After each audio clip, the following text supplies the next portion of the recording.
सुप्रभात मंडळी. आपण वाचत आहोत वीणा गवाणकर लिखित एक होता कार्व्हर हे पुस्तक. मागच्या भागामध्ये आपण वाचलं की जॉर्जनी सिम्सन कॉलेजचा निरोप घेतला आहे आणि आता एम्समध्ये वनस्पतीशास्त्र आणि कृषी रसायनशास्त्र या शाखांसाठी नाणावलेल्या कॉलेजमध्ये प्रवेश घेतला आहे. तर बघूया आता तिथे त्याचं काय स्वागत होतं आहे ते. जॉर्ज आता जवळजवळ 27 वर्षांचा युवक झाला होता. उंच, धट्टाकट्टा आणि आत्मविश्वासानं पाऊल उचलणारा एक तरुण विद्यार्थी. सिम्सनमधून उत्तम विद्यार्थी म्हणून शिफारस झाल्याने आयोवा स्टेट कॉलेजमध्ये प्रवेश मिळवणं जड गेलं नाही. फीचा आणि वसतिगृहात राहण्याचा प्रश्न सोडवणे इतके पैसे गाठीला होते. पण अडचण वेगळीच होती.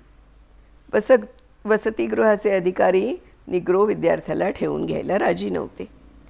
अमेरिकेचे राष्ट्रसचिव आणि कॅबिनेटचे सदस्य श्री जेम्स विल्सन हे त्यावेळी आयोवा स्टेट कॉलेजच्या युनायटेड स्टेट्स एक्सपेरिमेंटल स्टेशनचे संचालक म्हणून काम पाहत होते. त्यांच्या कानी या अडचणीत सापडलेल्या निग्रो विद्यार्थ्याची हकीकत गेली. त्यांनी जॉर्जला बोलावून घेतलं. स्वच्छ अनौपचारिक शब्दात सांगितलं, जॉर्ज, तू अगदी निशंक मनानं माझ्या ऑफिसात राहायला ये. पाहू आपण काय करायचं ते. ऑफिसच्या सामानाची हलवाहलव करून श्री जेम्स विल्सननी एका कॉटपुरती जागा केली. कॉट अरुंद दरवाजातून आत घुसवण्याच्या प्रयत्नात चौकटीला ओरखडेसुद्धा पडले. हे दाराच्या चौकटीवरचे ओरखडे बुजवले पाहिजेत. शिवाय खोलीत पसाराही खूप झाला आहे. आपल्या उपकारकर्त्याची उतराई होण्याची संधी जॉर्ज कशी दवडणार? त्याला आपल्या उपकारकर्त्याचं विस्मरण कधीच होत नसे. कोणत्या ना कोणत्या स्वरूपात तो उपकार फेडायची संधी शोधे. कुणाची बाग तयार कर, तर कुणाला उत्तम चित्रे काढून दे, कुणाला भरतकामाचे विणकामाचे उत्कृष्ट नमुने दे, तर कोणाचं घर रंगवून दे. असे काही ना काही चालूच असे. विनाकारण उपकार घेणं त्याच्या स्वभावात बसणारं नव्हतं. उपकारकर्त्याचं विस्मरण तर कालत्रयी अशक्य. तो श्री विल्सनना विचारू लागला, इथं जवळपास कुठे रंगाचं दुकान आहे का? रंगाचं दुकान? अरे, हा काय कला विभाग समजलास की काय तू? पण प्रत्येक शाळेसाठी रंगाचं एखादं दुकान असण्यात गैर काय आहे? विद्यार्थ्यांना ईश्वर निर्मित रंगाची ओळख कशी होणार? एक दिवस मी असं स्थान निर्माण करीन की जिथं मुलांना स्वतःहून ओढीनं यावंसं वाटेल. श्री विल्सननी त्याच्याकडे रोखून पाहिलं. त्या काळ्या चेहऱ्यावरचे ते चकाकणारे भावोत्कट अथांग डोळे भविष्याची वेगळीच चुणूक देत होते. हा साधासुद्धा विद्यार्थी दिसत नाही याची खुणगाठ त्यांनी बांधली. ते दोघे पुढे आयुष्यभराचे स्नेही झाले. पण जॉर्जबद्दल त्यांना वाटणारं नवल कधीच ओसरलं नाही.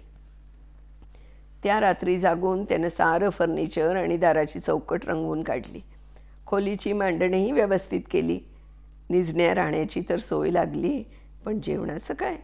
त्याच्या कृष्णवर्णानं त्याच्यापुढे वेगळेच ताट मांडून ठेवले होते. विद्यार्थी मित्रांशी गप्पा विनोद करीत वसतिगृहाच्या खानावळीत त्याला जेवता येणार नव्हतं.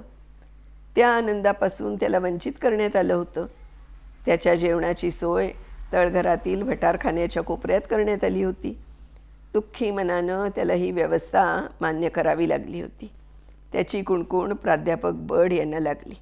त्यांनी लगेच आपल्या लेकीला म्हणजे कुमारी बर्डना पत्र पाठवून जॉर्जची अडचण कळवली.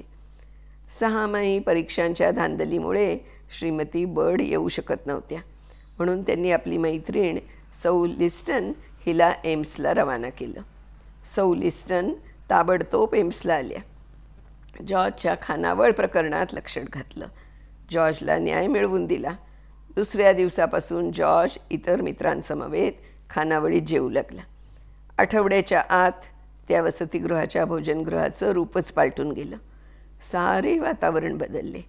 त्याच्या समृद्ध ज्ञानाने आणि रुजू स्वभावाने सारं भोजनगृह त्याच्या भोवती नाचू लागलं. त्याने एक नवाच खेळ सुरू केला होता. ते खेळाचं सातत्य आजही अखंड आहे. त्या खेळामुळेच भोजनगृहाला एखाद्या चिरंतन संस्थेचे महत्त्व प्राप्त झाले आहे. तो खेळ म्हणजे वाढल्या जाणाऱ्या किंवा हव्या असणाऱ्या अन्नपदार्थांची मागणी करताना शास्त्रीय परिभाषिक संज्ञाच वापरायचा, तर तो पदार्थ वाढला जाईल. उदाहरणार्थ साखर हवी असेल तर C12H22O11, बटाटा हवा असेल तर सोलानम ट्युब्रोझम इत्यादी इत्यादी शास्त्रीय परिभाषिक संज्ञा माहीत नसणाऱ्या नवीन विद्यार्थ्यांची अडचण होई. मग ते बिचारे उपासमार टाळण्यासाठी जॉर्जकडे धाव घेत. जॉर्जच्या शेजारची खुर्ची मिळवण्यासाठी प्रत्येकाची धावपळ उडे, कारण जॉर्ज महाशय या संज्ञांचे चालते बोलते कोशग्रंथच.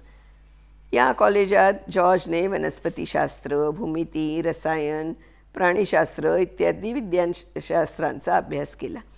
रसायनशास्त्राची त्याला विलक्षण गोडी लागली होती, कारण बऱ्याचशा का ना उत्तरे मिळू लागली होती.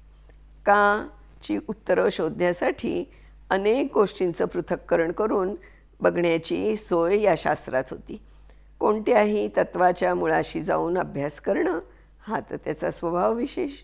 त्याला रसायनशास्त्राच्या अभ्यासाने पुष्टीच मिळाली. रसायनशास्त्राचा त्याचा व्यासंग वाढला. आपल्या पोटापाण्याचा उद्योग सांभाळून, अभ्यासाचा व्याप सांभाळूनही त्यानं कलासक्त मन हौस भागवून घे. कॉलेजच्या कलागुणांना वाव असणाऱ्या कार्यक्रमात तो भाग घे. एकदा एक संगीत कार्यक्रमात तो इतक्या तयारीनं गायला की बोस्टन कॉन्झर्वेटरी ऑफ म्युझिकच्या सभासदानं त्याला संगीताच्या अभ्यासासाठी शिष्यवृत्ती देऊ केली. पण संगीतकला निपुण असं होणं हे त्याचं ध्येय नव्हतं.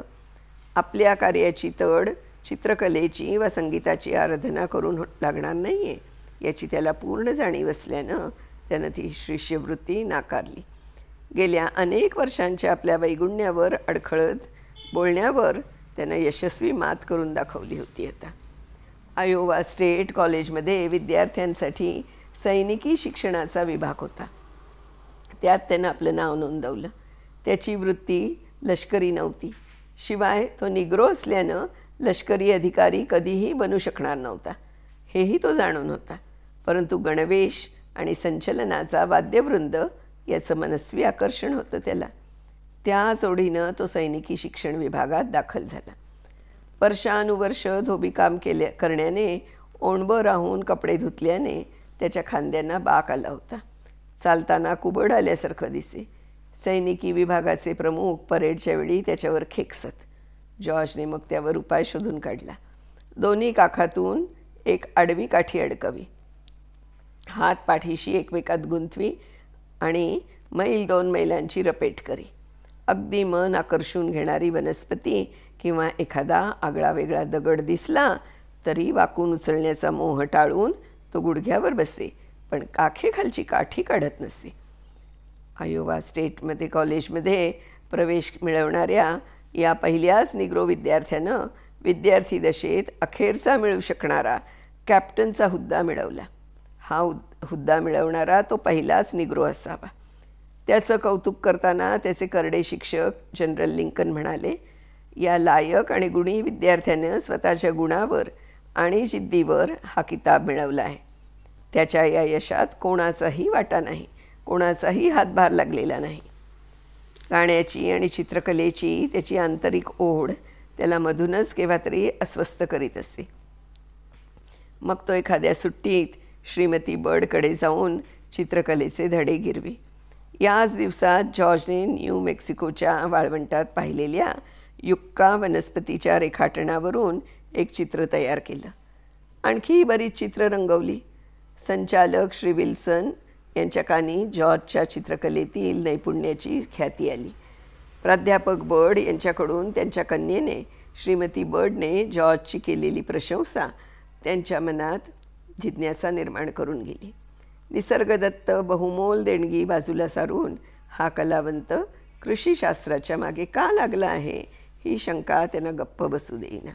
शेवटी श्री विल्सनने जॉर्जला विचारलंच, थोडं दिवस हा अभ्यास बाजूला ठेवून तू चित्रकलेचं किंवा संगीताचं शिक्षण का पुरं करत नाहीस? जॉर्ज विनम्रपणे उत्तरला, कारण कृषीशास्त्राच्या अभ्यासाचाच उपयोग माझ्या बांधवांना होण्यासारखा आहे. जॉर्जच्या या उत्तरानं श्री विल्सन चकित झाले. त्यांना आपल्या या विचारी आणि सुजाण विद्यार्थ्याचं कौतुक वाटलं.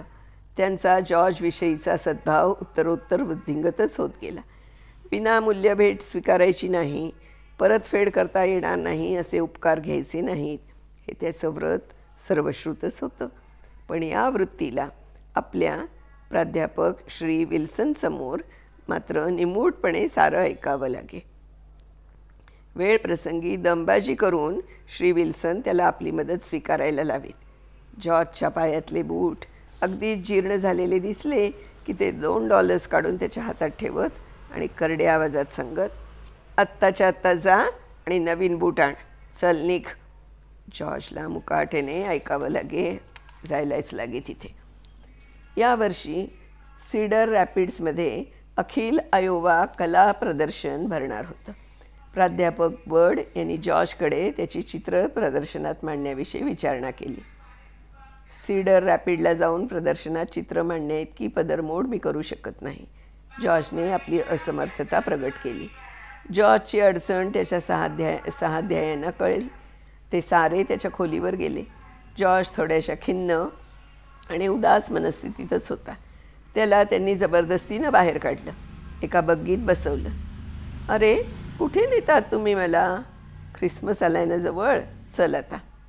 पण कुठे नेत आहात ते तर सांगाल, नाहीतर उतरू द्या बरं मला. माझ्या कामाचा खोळंबा नका करू, सोडा मला. जॉर्ज काकुळतीने म्हणाला. बस रे बाबा, कटकट करू नकोस. तुझ्या साऱ्या कामाची सोय लावून आलोय आम्ही, माहीत आहे मोठा कामवाला. जॉर्ज बापडा मुकाट्यानं बसला. मग त्या मुलांनी ख्रिसमसची गाणी म्हणायला सुरुवात केली. रस्त्यात विद्यार्थ्यांची काही टोळकी भेटली. तीही योजून ठेवल्यागत जॉर्जला घेऊन जाणाऱ्या टोळीत सामील झाली. साऱ्यांनी मिळून गाण्याचा दणका उडवला. त्याच्या कुरकुरीकडे सारेजण जाणून बुजून दुर्लक्ष करत होते. काय भानगड आहे ती त्याला कळत नव्हती. त्याची अस्वस्थ चुळबुळ वाढतच होती.